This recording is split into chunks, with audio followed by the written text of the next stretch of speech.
आप सभी को जय मसीह की। पिता परमेश्वर का धन्यवाद हो कि परमेश्वर ने एक और मौका हमारे जीवन में दिया कि हम उसके वचन में से कुछ बात को सीखें और जो हम सीखते हैं उसको अपने जीवन में लागू करें। आइए प्रार्थना से शुरू करते हैं। स्वर्गीय सामर्थ्य पिता परमेश्वर, धन्यवाद हो ये समय हमारे जीवन में देने के लिए कि हम आपके वचन के आधार पर कुछ सच्चाई को देखें, सीखें और उसके अनुसार अपने जीवन को ढालें। आप हमारी मदद करिए परमेश्वर पिता, जो हम सीखते हैं, और हमारी अगुवाई करिए पवित्र आत्मा। इस पूरे समय को आपके हाथ में सौंपते इस प्रार्थना को प्रभु यीशु मसीह के नाम से मांगते हैं, आमीन। पिता परमेश्वर का हम धन्यवाद देते हैं कि उसने हमें अभी तक संभाला है, सुरक्षित रखा है। और जीवन में हम देखते हैं संसार में कैसी परिस्थिति है और एक डर का माहौल है, एक दहशत लोगों के जीवन में है। और पिछले 15 दिन से मैं रोज़ कोई ना कोई एक ऐसा समाचार सुन रहा हूँ कि हमारे कोई या तो कोई प्रियजन या वे लोग जिनको हम जानते थे अब इस दुनिया में नहीं रहे। और इसकी वजह से हम देखते हैं कि लोग कितने भयभीत हैं, परेशान हैं, दुखी हैं। और कई बार ऐसा हो जाता है कि हमें ये लगता, हमने अभी परसों ही उनसे बातचीत की या अभी परसों ही उनका या कल ही उनका कोई मैसेज हमें मिला, लेकिन फिर क्या खबर आती है कि अब वो इस दुनिया में नहीं है। और ये सारी चीज़ें देख के हमारा मन बहुत दुखी होता है, बहुत परेशान होता है। और हम ऐसा लगता है हम चाह कर भी कुछ नहीं कर पा रहे हैं।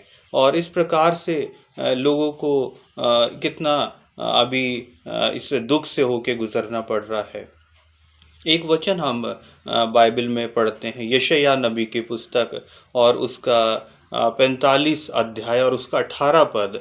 और मैं आपके सामने पढ़ता हूँ। यहाँ लिखा है कि क्योंकि यहोवा जो आकाश का सृजनहार है वही परमेश्वर है, उसी ने पृथ्वी को रचा और बनाया, उसी ने उसको स्थिर भी किया।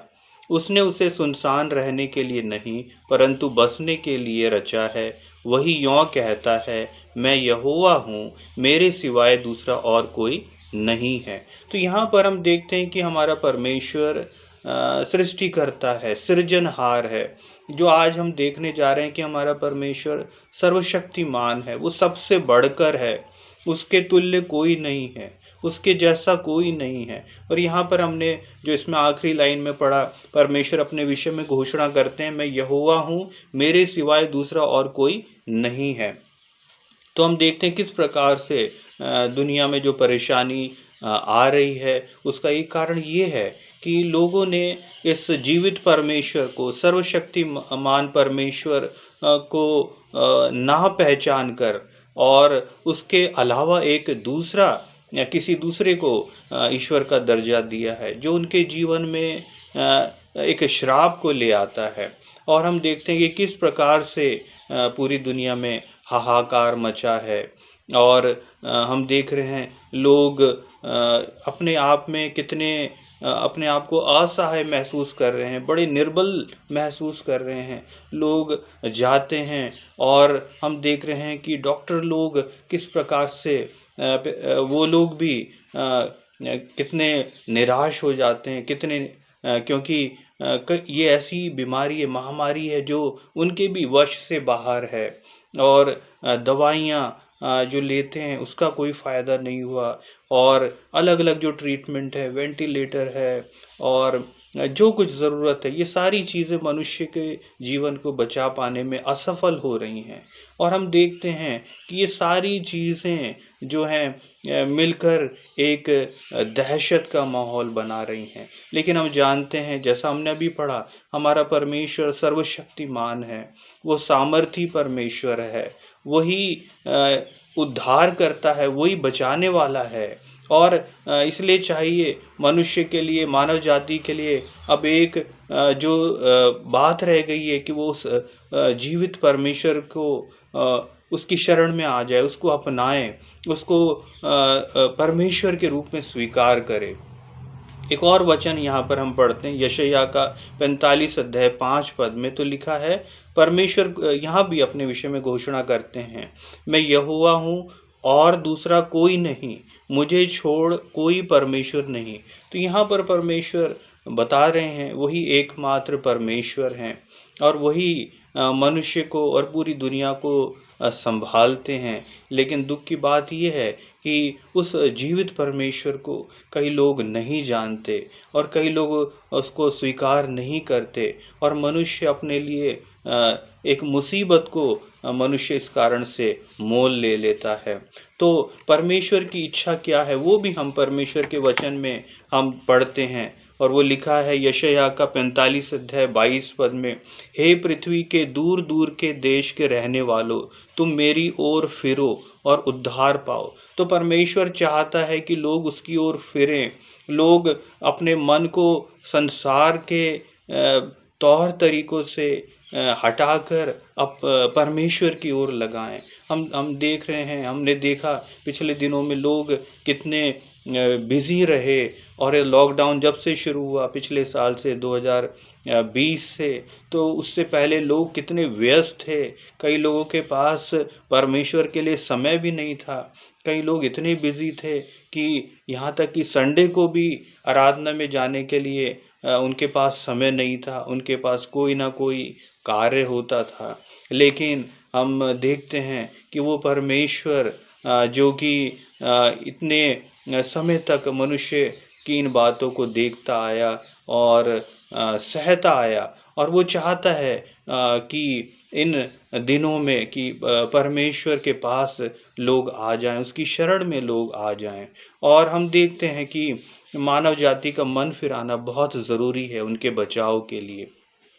और हम देख रहे हैं इन दिनों में एक तो महामारी है ही, उसके अलावा अंधकार की ताकतें कैसे बढ़ चढ़कर इस दुनिया में अपने कार्य को कर रही हैं। महामारी के अलावा हम देख रहे हैं लड़ाई झगड़े की खबरें हम सुन रहे हैं, धोखाधड़ी की खबरें हम सुन रहे हैं, झूठ फरेब की खबरें हम सुन रहे हैं। और फिर एक और जो चीज़ अब सुन रहे हैं कि एक न्यू वर्ल्ड ऑर्डर के विषय में हम सुन रहे हैं। ये सारी चीज़ें उस सर्वशक्तिमान परमेश्वर के विरोध में ये अंधकार की ताकतें अब उठ खड़ी हुई हैं और कार्य कर रही हैं और ये अंधकार की ताकतें पूरी दुनिया में अपने शिकंजे को कसती जा रही हैं और ये कोशिश में है कि जितना ज़्यादा वो नुकसान करें, जितना ज़्यादा विनाश कर पाएँ वो करें। लेकिन परमेश्वर चाहता है कि लोग बच जाएं और उसके मन की ख्वाहिश ये है कि लोग उसकी ओर फिर जाएं। और जब मनुष्य परमेश्वर की ओर फिर जाता है तो परमेश्वर हमारा रक्षक है, परमेश्वर हमें संभालने वाला है, परमेश्वर हमारी चिंता करता है, वो हमें आशीषित करता है। और हम देख रहे हैं कि इन सारी घटनाओं से दुनिया का अंत बहुत निकट है और परमेश्वर चाहता है कि हम उसकी ओर फिरें ताकि इस जीवन के बाद हमेशा हमेशा के लिए हम उसके साथ रहें, अनंत जीवन में प्रवेश करें।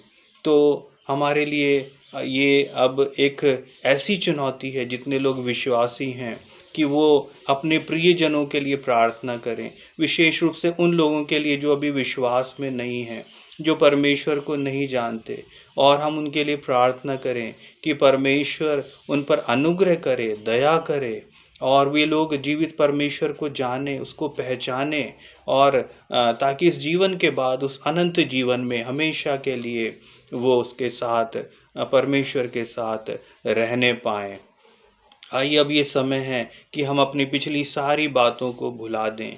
जितने भी हमारे मन में क्रोध है, हमारे मन में द्वेष है, ईर्ष्या है और जो ऐसी बातें हैं वो सारी चीज़ों को भुला के हम अपने जितने हमारे प्रियजन हैं उनसे एक हो जाएं और एक मन होकर उनके साथ मिलकर प्रार्थना करें। जितने लोगों को हम जानते हैं, हम नाम ले लेकर उनके लिए प्रार्थना करें, क्योंकि दुनिया का अंत निकट है और ये दिन बुरे हैं और परमेश्वर चाहता है कि हम अपनी इस ज़िम्मेवारी को निभाएं और हम उस कार्य को करें कि कई लोग परमेश्वर के राज्य में शामिल होने पाएँ।